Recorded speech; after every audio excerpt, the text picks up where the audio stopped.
미디어가 전하는 이슈에 대한 다양한 분석과 팩트체크까지 바로 보고 뒤집어 보고 꼭꼭 씹어보기 위한 미디어 비평 프로그램 열린 라디오 YTN. 네, 한 주간 있었던 뉴스들 가운데 사실 확인이 필요한 뉴스를 팩트체크해 봅니다. 팩트체크 전문 미디어죠. 뉴스톱의 송영훈 팩트체커 전화로 연결돼 있습니다. 송 기자님 안녕하세요. 네, 안녕하세요. 네, 자 오늘의 첫 번째 팩트체크 어떤 것부터 시작할까요? 네, 요즘 물가 한참 걱정이 좀 많으실 텐데요. 네. 이번에 전기, 가스요금 등이 또 인상된다는 소식에 많은 분들이 관심을 갖고 계십니다. 네.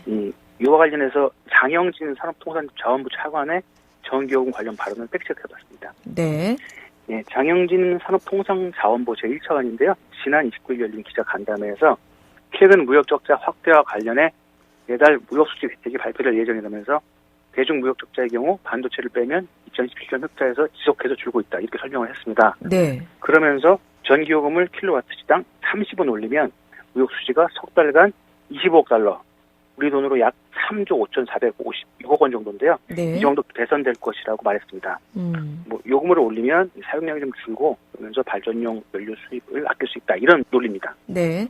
네, 이를 두고 소셜미디어와 온라인 커뮤니티 등에서 우리나라가 전기를 수출하는 나라도 아닌데 전기요금 오르는 게 무역 수지가 개선되나 이런 의문을 표시하는 내용이 많이 올랐습니다. 네. 언뜻 들어서는 전기요금하고 무역수지하고 무슨 관계일까? 저도 그런 생각은 드는데 전기요금을 올리면 그만큼 사용량이 줄 테고 그러면 이제 해외에서 수입하는 연료 수입도 줄어들 것이니까 네. 무역수지가 개선될 거다 이런 논리 같은데 정말 그럴까요? 네. 이 연합뉴스에서 해당 내용을 좀 확인해 봤는데요. 전기요금을 30원 올리면 무역수지가 3개월간 25억 달러 개선된다. 이 내용은 지난 7월 산업용 전력 수요, 발전량과 평균 판매 단가와 함께요. 2012년 에너지경제연구원이 내어놓은 연구 보고서의 가격 탄력성 예측치를 근거로 한 겁니다. 네. 7월 산업용 전력 수요는 27.039테라와트였는데요. 네. 평균 판매 단가는 1kW당 129.8원인데 30원 인상하는 것으로 가정하면 인상률은 23.1%입니다. 네.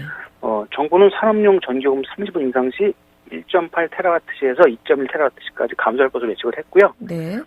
여기에 액화천연가스 LNG 평균 발전량과 7월 현물 가격을 적용하면 전력 감소분에 해당하는 LNG 수입액은 약 5억 4천만 달러에서 6억 4천만 달러라는 게 이 설명입니다. 일단 숫자가 많이 나오니까 계산이 잘 안 되는데. 네. 자, 그러면 예를 들어 7월 한 달치가 그 LNG 수입액을 기준으로 해서 5억에서 한 6억 달러 그 정도라면은 3개월 동안 기대할 수 있는 거를 그러면 어떻게 계산해야 돼요? 이렇게 계산해 주세요, 좀. 곱하기 3하면 약 10억에서 19억 달러 정도. 15억에서 네. 한 18억, 19억 19억 달러 정도의 전력 수요다. 네. 그러면은 애초에 이 장영진 차관이 언급했던 25억 달러라고 했잖아요. 네. 요거하고는 조금 부족한 것 같네요. 네, 그렇습니다. 보니까 이런저런 예측을 해보시고 이 정책 효과에 대한 좀 정부의 기대치가 좀 더 반영된 것으로 보입니다. 네. 그런데 이렇게 정부 예측대로 전기요금 인상이 실제 전력 수요 감소로 연결될지를 검증하기는 쉽지 않습니다. 요금 인상이 없었다고 전기 사용량이 얼마나 늘었을지는 이렇게 실제로 확인하기는 좀 어렵기 때문이죠. 예, 그래서 연합뉴스에서 지난 80년대 이후 전기요금 인상 때 전력 소비량이 어떻게 움직였는지 좀 살펴봤습니다. 네. 네, 자료는 한정 홈페이지에 공개된 자료가 있는데요. 이걸 비교 분석한 결과 과거 60년 동안 우리나라의 연간 전력 소비량이 감소한 경우는 1998년 외환위기 때와 최근이죠. 코로나19 확산 여파가 있었던 지난 2019년과 2020년 이렇게 두 번 횟수로는 3년뿐이었습니다. 네, 또 이는 우리나라 경제가 그 기간 동안에 2차 오일 쇼크를 포함해 세 차례 마이너스 성장률을 기록하며 경기 침체를 심하게 겪었던 그 시기가 다 겹칩니다. 네. 네, 세 시기를 뺀 나머지 기간에는 이 경제 성장을 계속하면서 전력 소비량도 꾸준히 늘어나고 나타났습니다. 네. 1961년부터 2021년까지 경제 규모가 16%씩 커지는 동안에 연간 전력 소비량도 매년 11%씩 증가한 것으로 나타났습니다. 그러니까 사실은 전력 수요보다는 경제 성장률하고 관련이 좀 있는 거네요. 네. 그렇게 보는 게 맞을 것 같습니다. 이 물가와 에너지 가격 상승에 맞춰서 전기요금을 인상한 해도 있긴 했는데 네. 그래도 전력 소비량 증가세는 계속됐습니다. 예, 네. 그러니까 전기요금 인상이 전력 소비량 증가세를 둔화시키는 역할을 했을 수는 있겠지만 그 영향력이 얼마나 됐을지는 파악하기도 어렵고 네. 또 오히려 반대 사례도 좀 있었습니다. 네. 1992년과 외환위기 직후인 1999년과 2000년이 그런 사례였는데요. 또 산업용 전력으로만 봐도 2010년과 2014년 그 이후죠. 고유가로 전기요금을 인상했는데도 전력 소비량 증가율은 상승했어요. 네. 자, 그러면 정리해 볼게요. 장영진 산업통상자원부 차관의 발언은, 기대는 할 수 있지만, 정확한 근거는 찾기는 어려우므로, 이건 어떻게, 대체로 사실 아님으로 해야겠나요? 네, 그 정도로 판단했습니다. 네, 그렇습니다. 자, 다음 팩트체크는 이번 정기국회 기간 중에 정말 핫이슈 중에 하나예요. 노란봉투법. 이 노란봉투법은 노조가 파업을 했을 때 사측에서 손해배상을 청구하는 이런 것을 제한하겠다. 이런 네. 내용이죠. 네, 맞습니다. 최근 큰 이슈였죠. 이 대우조선 해양 사측이 51일 동안 파업을 벌였던 노동조합에 손해액을 물어내는 소송을 제기했습니다. 네. 금액이 좀 컸는데요. 470억 원에 달했습니다. 대우조선 해양은 앞으로 이제 불법법을 막기 위한 취지라고 설명을 하긴 했는데 또 앞서 다른 파업이 또 있었는데 하이드진로인데요. 여기 사측 역시 파업 노동자를 대상으로 27억 원이 넘는 손해배상 소송을 냈습니다. 네. 네, 이 같은 상황에서 민주당과 정의당 등 야권에서 이 파업에 대한 손해배상 청구를 제한하는 이른바 노란봉투법이 연달아 발의가 됐고요. 특히 민주당은 7대 5선 추진 과제에 포함시켰습니다. 그러자 여당과 기업단체들이 기업의 경영권을 침해한다며 반발하고 있는 상황입니다. 노란봉투법. 다른 나라 같은 경우에는 어떤가요? 네. 기업단체에서 정리하면 노동권이 발달한 유럽 국가에서도 불법 파업에 대해서는 손해배상 청구를 통해 엄정히 대응하겠다 이런 주장이 나와서 네. SBS에 좀 확인을 해봤습니다. 네. 일단 독일과 프랑스는 이 쟁의행위를 규율하는 명확한 법률 규정은 없다고 합니다. 다만 이 쟁의행위의 정당성은 여러 판례에 의해서 이루어지고 있는데 몇몇 판례는 또 불법 파업에 대한 손해배상의 근거가 되고 있기도 합니다. 네. 그리고 영국은 불법 파업의 경우 민사는 물론 통수처벌도 가능하다고 명문화하고 있습니다. 결국 기업단체들의 주장처럼 노동권이 발달했다고 알려진 독일과 프랑스, 영국과 같은 선진국에서도 노조의 불법 파업에 대해서는 손해배상을 청구할 수 있는 게 맞습니다. 그러니까 기업단체 주장이 맞는 거예요? 네, 일단 맞습니다. 그런데 네. 이 손해배상 청구가 얼마든지 가능하지만 실제로 청구권 행사를 까다롭게 만드는 규정과 판례가 또 별도로 존재하고 있습니다. 네, 그래서 실제로 청구권을 행사하는 사례가 드문 거죠.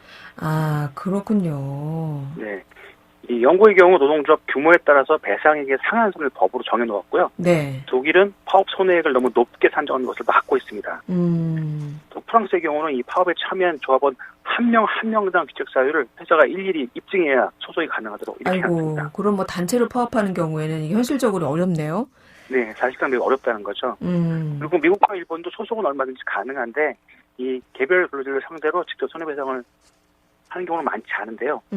여기서도 이 소송을 해도 기업의 입장에서는 실익이 크지 않아서라고 합니다.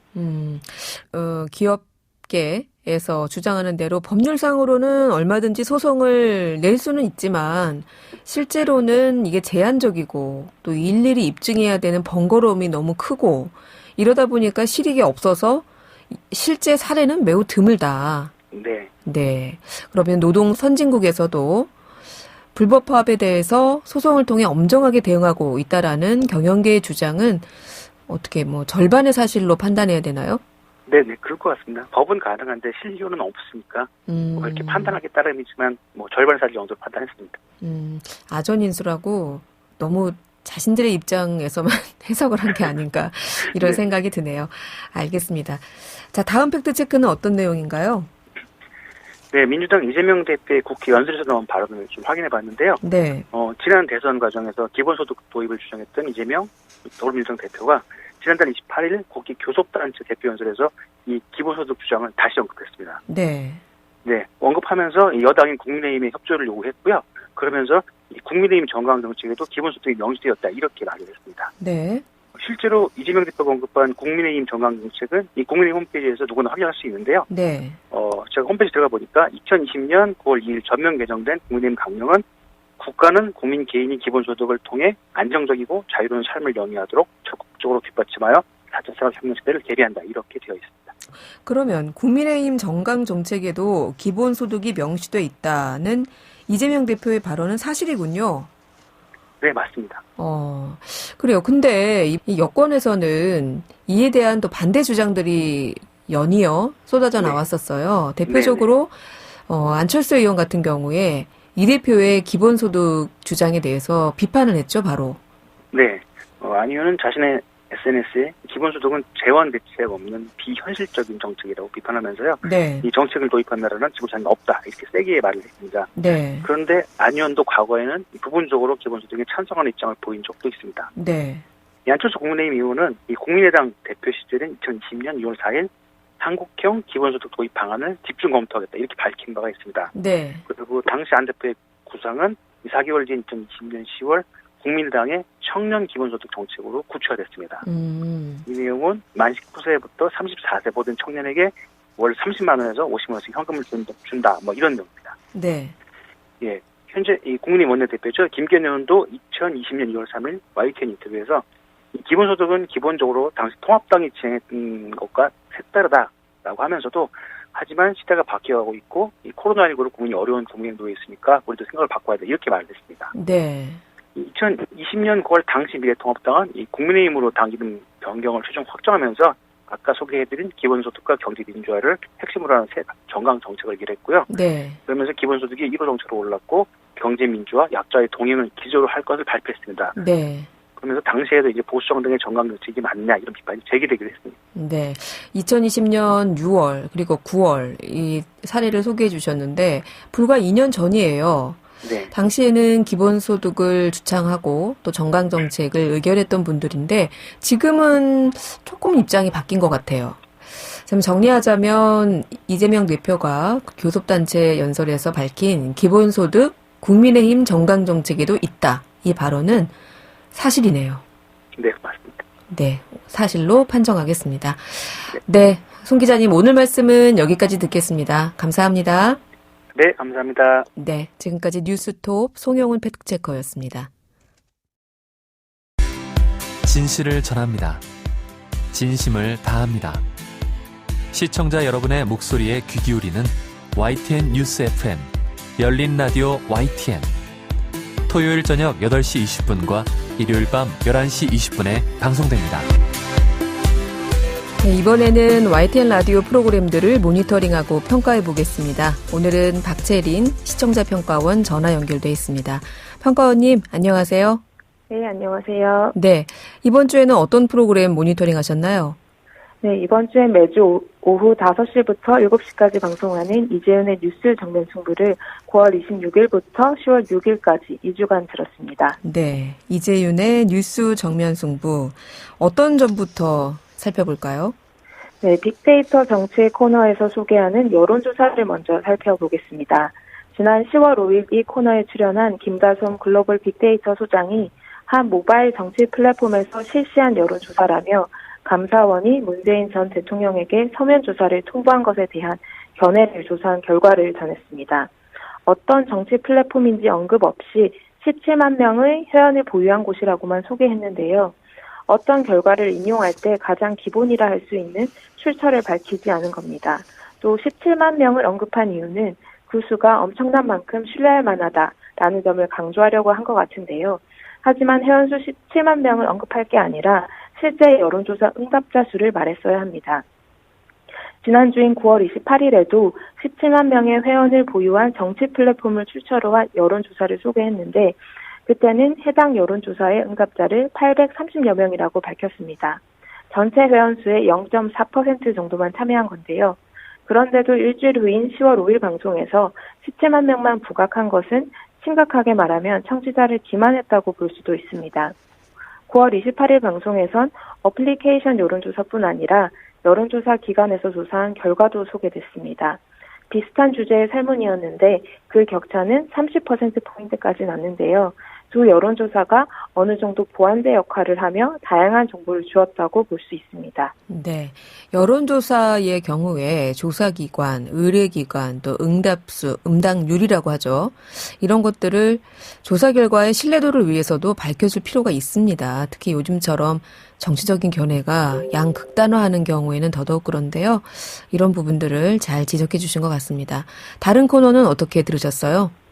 네, 패널의 부적절한 표현을 지적하고 싶습니다. 9월 27일 국민의힘은 안착중 코너에 출연한 전유욱 전 새누리당 의원이 민주당을 향해 조기 치매, 단기적 기억 상실증에 걸린 게 아닌가라는 말을 했습니다. 비판하는 건 자유이지만 이를 위해 특정 질환명을 사용하는 것은 해당 질환에 대한 부정적 인식을 키우고 질환을 겪고 있는 당사자와 그 가족에게 혐오 표현이 될 수 있습니다. 전 의원은 과거에도 김대중 전 대통령을 향해 치매 노인이라고 해 논란이 있었는데요. 패널 개인에게 주의를 줄 필요도 있어 보입니다. 또한 최근 국회에서 치매라는 용어를 인지 이상증으로 변경하는 내용의 법안이 발의됐는데요. 치매라는 말 자체에 어리석다는 뜻이 담겨 있어서 치매 환자와 그 가족들이 지속적으로 요구해왔던 부분입니다. 이뿐 아니라 우리나라가 정신질환 진단 기준으로 삼고 있는 미국의 정신질환 진단 매뉴얼도 치매의 진단명을 주요 신경인지 이상으로 바꿨습니다. 과거 정신분열증이라 부르던 것을 조현병으로 바꿔 부르기 시작한 것과 같은 맥락입니다. 이러한 점을 고려해 언론도 치매라는 용어를 사용할 때 더욱 신중해야 합니다. 네. 치매라는 질환의 혐오적 표현, 사용, 이것을 지적해 주셨네요. 자, 마지막으로 더 살펴볼 부분이 있을까요? 네, 뉴스 인앤아웃 코너에 대한 지적입니다. 이 코너는 뉴스인, 즉 주요 뉴스의 의미와 뒷배경을 해설해 주는 게 주요 포인트라 할 수 있습니다. 하지만 지난 2주간 월 화요일에 출연한 이동우 기자가 이러한 역할을 전혀 해주지 못했습니다. 그러다 보니 주요 뉴스를 정리해주는 아나운서와 역할이 겹치면서 아나운서가 한 발언을 복사 붙여넣기 하는 수준으로 내용의 상당 부분을 채우는 경우도 있었습니다. 예를 들어 지난 10월 4일 김영민 아나운서가 국정감사에 출석한 박진 외교부 장관의 발언을 소개하며 해당 발언의 의미를 분석해달라고 했는데요. 이동우 기자는 김영민 아나운서와 똑같이 박진 장관의 발언을 반복해서 소개했고 여기 다른 의원의 발언을 조금 추가해 소개할 뿐 뉴스의 뒷배경을 해설하진 않았습니다. 이 같은 방식은 이동우 기자가 출연한 다른 날에도 반복됐습니다. 출연자의 역할을 분명하게 할 필요가 있어 보입니다. 네. 오늘은 이재윤의 뉴스 정면 승부에 대한 시청자 평가원의 의견 들어봤습니다. 오늘 말씀 잘 들었습니다. 네, 감사합니다. 네, 지금까지 박채린 시청자 평가원이었습니다.